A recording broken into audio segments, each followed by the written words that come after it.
folks who went before us blazed the trail through history. The heritage they left behind is part of you and me. All the dreams they still live on, and it makes me proud to be a living, breathing part of it all, the American legacy.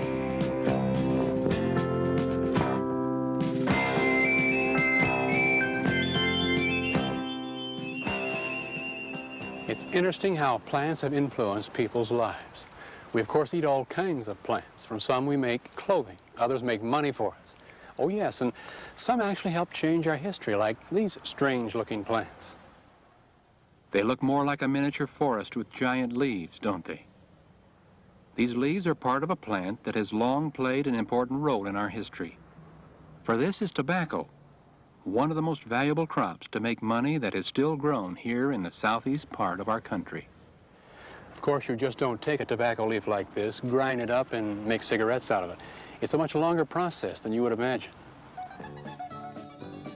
The leaves must first be cured, which means drying the tobacco carefully and slowly in special barns or sheds. Then, one day, you might find them laid out here in a warehouse, with buyers representing tobacco companies ready to purchase the farmer's crop for later processing into cigarettes and other tobacco products.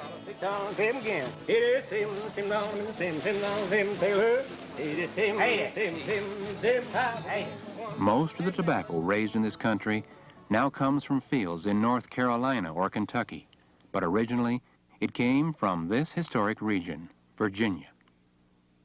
Here along the Atlantic coast take place the daily changes of the ocean tides, where the salty ocean water is pushed for many miles up the Chesapeake Bay and its neighboring rivers. This area, called Tidewater, Virginia, is where the growing of American tobacco had its beginning. In fact, this is where our country had its beginning, Jamestown, Virginia, the first permanent English settlement in what later became the United States of America. Here along the James River in 1607, over 100 settlers stepped off tiny ships like these. They soon began building a triangular fort to protect themselves against possible attack from Spanish explorers or unfriendly Indians. Inside, the men were at first kept busy, building crude huts for sleeping, mounting small cannons above each gate, thatching roofs, cooking meals, storing away provisions brought over from England. They even had what they called stocks, to lock up parts of your body for punishment if you didn't behave yourself. And of course, many didn't. Staying in this position for several hours or even several days, however, usually brought about a change for the better and reminded a person what he was here for. Jamestown was founded by the Virginia Company of London for the purpose of making money, especially for the company stockholders who lived in England. These men hoped the new colony would raise money crops and produce goods for trade, thus making them a profit. But in its first few years of existence, Jamestown produced almost nothing of value for the London Company, except for some glassware and bottles from this country's first crude factory. There was trouble at times with the Indians, but even more trouble among the settlers themselves, many of whom refused to work at anything. You may read about this man as the important leader of the early Jamestown colony. His name, Captain John Smith. His leadership did a great deal to hold together the struggling young colony in those first desperate years. In addition, he not only mapped much of the region with remarkable accuracy, but established as well important trade relations with the neighboring Indians. However, it was this man, Captain John Rolfe, who perhaps more than any of the early settlers deserves the credit for saving Jamestown from failing as a colony. In 1612, Rolfe began a series of experiments in raising a new mild form of Virginia tobacco.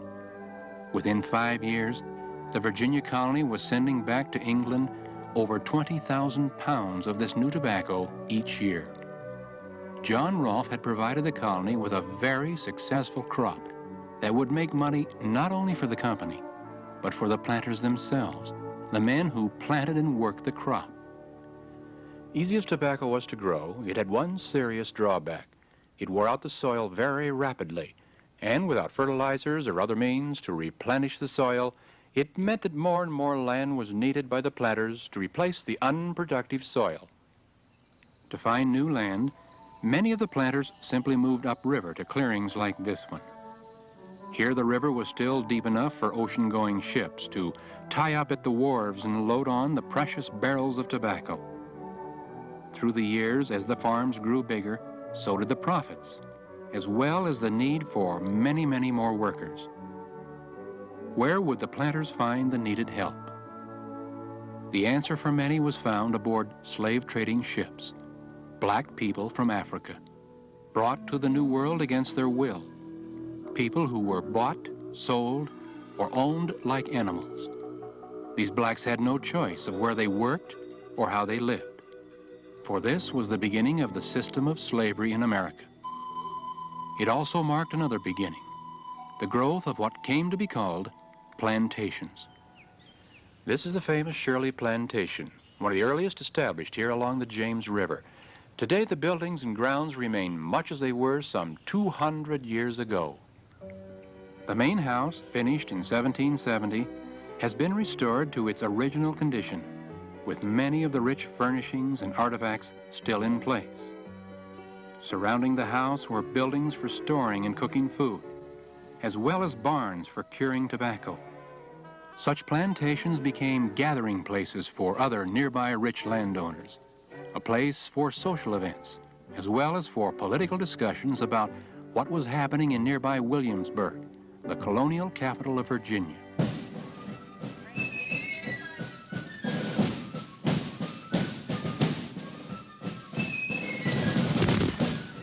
Today, Williamsburg has also been restored to look much like it did when it was the center of the commercial and political life of colonial Virginia. Here in this Capitol building, men chosen as delegates to represent the various parts of the colony had for many years protested against what they considered were unfair laws, taxes, and restrictions imposed on them by the mother country of England. By 1776, the movement for independence by American colonists was getting stronger. May 15th, 1776.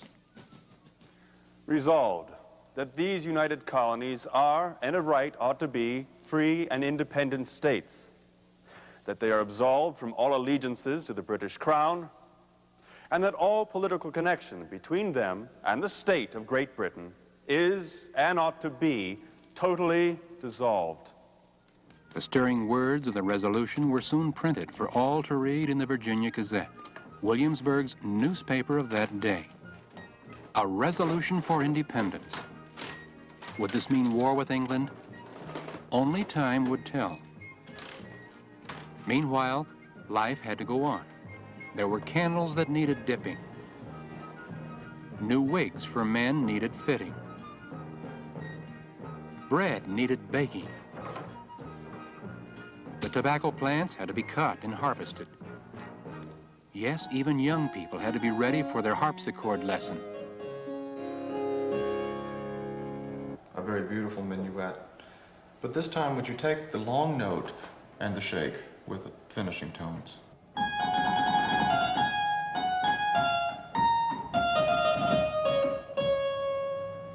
Now, if you could, please play the last 8 measures.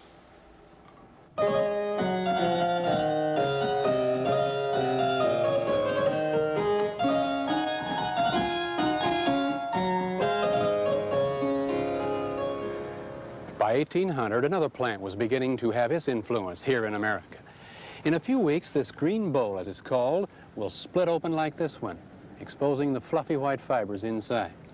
For these are cotton plants, important to all of us for clothing. In fact, 3 out of every 4 people in the world wear some form of cotton clothing. Here in the southern states, the climate has always been ideal for growing cotton. There is a long, warm growing season, plenty of rainfall and good soil, especially in what is called the Piedmont region. Here also was the source of water power, which would help this young country of America become independent of England's factories and textile mills. Notice the many rivers that begin in the Appalachian Mountains and flow eastward across the high-rolling hills of the Piedmont, suddenly tumbling downward at what is called the fall line, onto the lower coastal plain and Tidewater region. Such falls are located along the entire eastern edge of the Piedmont region, wherever there is a river. Early settlers thought, why not use the waterfalls as a source of power? And they did, building water wheels like this one, to catch the water, to turn the wheels, to drive the gears in simple machines. At first, it was the grain that needed to be ground for food, along with cutting timber for buildings. Finally, such power was used to run the mechanical looms of the first textile mills. With an abundant supply of raw cotton available from nearby plantations, it was the beginning of American manufacturing here on the Piedmont. It was also the beginning of cities like Richmond, Virginia, that grew and developed here along the fall line. Today, water power is still used, only now it produces electricity. Electrical energy especially needed here in the Southeast for the textile industry. Here in Greensboro, North Carolina, is one of the largest textile mills in the world. In fact, North and South Carolina together produce more than 1/2 of all the textiles manufactured in the United States. Using a blend of cotton and new synthetic fibers, these machines produce textiles in every color imaginable and in countless patterns. Most of what you see will wind up as clothing for you or me, or perhaps as our bed sheets, blankets, towels, or other household goods. The cotton plant has been important to this region for a long time. It was also the leading crop here in Georgia until this plant took over. What is it, you ask? Well, let me pull up the fruit of the plant, which is contained here in these pods, sometimes called shells. Many of you, I'm sure, have now guessed what these are. They're peanuts, sometimes called goobers or goobers peas. This is how they grow, with their pods or shells developing underground. 100 years ago, farmers laughed at people who suggested planting peanuts instead of cotton. They argued there is no real market for peanuts as there was for cotton. People won't buy enough of them to make it worthwhile to plant them. And they were right for many, many years, until one man showed them the value of what's inside these pods. His name, George Washington Carver, one of this country's great scientists. He won international fame as a professor of agricultural research at Tuskegee Institute in Alabama. Here in his small laboratory on campus, Carver did what seemed to others to be impossible. He discovered ways to separate through chemistry the tiny substances that made up the peanut, and then combine them in different ways to form different products. This remarkable black scientist made over 300 different products from peanuts, from instant coffee to soap to milk, even flour. More importantly, he convinced farmers to grow these crops in place of cotton, to not only restore the soil, but to provide as well new sources of income. Tobacco, cotton, peanuts.